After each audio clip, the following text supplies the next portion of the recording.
दरवर्षी महाशिवरात्रीला हर हर महादेवच्या गजरानं दुमदुमून जाणाऱ्या नाशिकमधल्या त्र्यंबकेश्वरमध्ये भाविकांनी मोठी गर्दी केली आहे। महाशिवरात्रीच्या निमित्तानं 12 ज्योतिर्लिंगांपैकी एक असणाऱ्या त्र्यंबकेश्वराच्या दर्शनासाठी हजारो भक्त तिथे आलेले आहेत, दाखल झालेले आहेत। त्र्यंबकेश्वर मंदिरामध्ये आपण ही गर्दी पाहतोय। इथला आढावा घेतलाय आमचे प्रतिनिधी सागर गायकवाड यांनी। पाहूया। महाशिवरात्री निमित्त नाशिकच्या त्र्यंबक राजाच्या दर्शन घेण्यासाठी देशभरातून अनेक भाविक हे त्र्यंबकमध्ये दाखल झालेले आहेत। मी नाशिकच्या त्र्यंबकेश्वरमध्ये मंदिरामध्ये आहे। या ठिकाणी जर बघितलं तर काल रात्रीपासूनच या मंदिरामध्ये भाविकांची मोठी गर्दी होताना आपल्याला पाहायला मिळते। खरं तर 12ही महिने या ज्योतिर्लिंगामध्ये या त्र्यंबकेश्वर राजाचं दर्शन घेण्यासाठी गर्दी होताना पाहायला मिळते। मात्र आज महाशिवरात्री असल्या कारणामुळे भाविकांची मोठी गर्दी होताना पाहायला मिळते।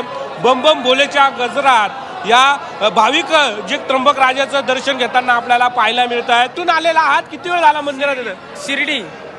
शिर्डीवरून आलोय, 3-4 तास झाले। 3-4 तास झाले। कसं वाटतंय त्र्यंबक राजाचं दर्शन? लय चांगलं वाटतंय। 3 वाजेपासून इथंच आम्ही। किती वाजता आला होता? कुठून आलाय? बीड। हो। कसं वाटतंय दर्शन घेतायत महाशिवरात्री निमित्त? 5 तास गेले तो काय लाईट मागताय देवाकडे? काय नाही, फक्त सुखी ठेवा म्हणून। भाविक देखील मोठ्या उत्साहामध्ये बम बम भोलेचा गजर करताना आपल्याला पाहायला मिळतात। कॅमेरा पर्सन बबन सदगीरसह सागर गायकवाड, जी 24 तास, नाशिक।